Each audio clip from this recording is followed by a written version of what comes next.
नमस्कार। रावण चाहिँ रामभन्दा कति धेरै बलशाली थियो, कति धेरै पराक्रमी थियो भने त्यसको कुनै अन्दाजै छैन। रावणको त टाउको पनि 10-10 वटा थियो, जबकि रामको टाउको त एउटा मात्र थियो। रावणसँग सुनको लङ्का थिए, हजारौं छोराछोरी, लाखौं नाता नातिनाहरू थिए, र पनि ऊ भगवान रामसँग हार्नु पर्यो।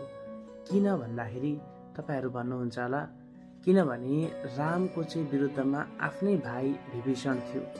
जब आफ्नै भाइ आफ्नो पक्षमा हुँदैन, जब आफ्नै भाइले आफूलाई सपोर्ट गरिरहेको हुँदैन, तब कुनै पनि युद्ध त्यसले जित्न सक्दैन। यदि तपाईहरू भन्नुहुन्छ भने चाहिँ कौरवहरूको चाहिँ फेरि 100 भाइ नै एक साथमा थिए त, र पनि किन कुरुक्षेत्रको युद्ध जित्न सकेन?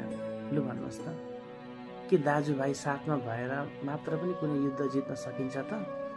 सकिँदैन नि। आफू सहीको पक्षमा हुनु पर्यो, आफू धर्मको पक्षमा हुनु पर्यो, आफू न्यायको पक्षमा हुनु पर्यो, अनि मात्र जित हुन्छ।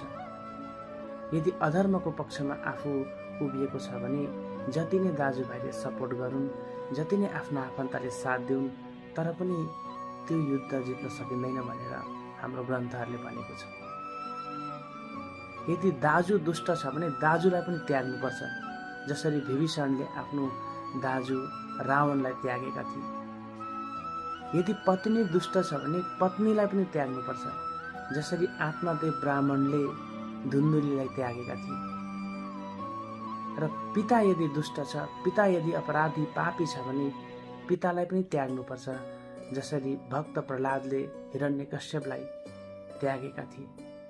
आफ्नो भक्तिको मार्गमा जो आउँछ, अधर्मको पथमा जो हिँड्छ, जति नै आफ्नो सम्बन्धी भए पनि, जति नै आफ्नो भए पनि त्यसलाई त्याग्नुपर्छ भनेर हामीलाई शास्त्रले सिकाउँछ। त्यसैले सदैव धर्मको पक्षमा, सहीको पक्षमा, र जहाँ न्याय छ त्यसैको पक्षमा हिँड्ने प्रयास गर्नुपर्छ हामीले। र आजको विचार कस्तो लाग्यो? मन परे लाइक, शेयर, कमेन्ट अवश्य गर्नुहोला। सबैलाई राधे राधे।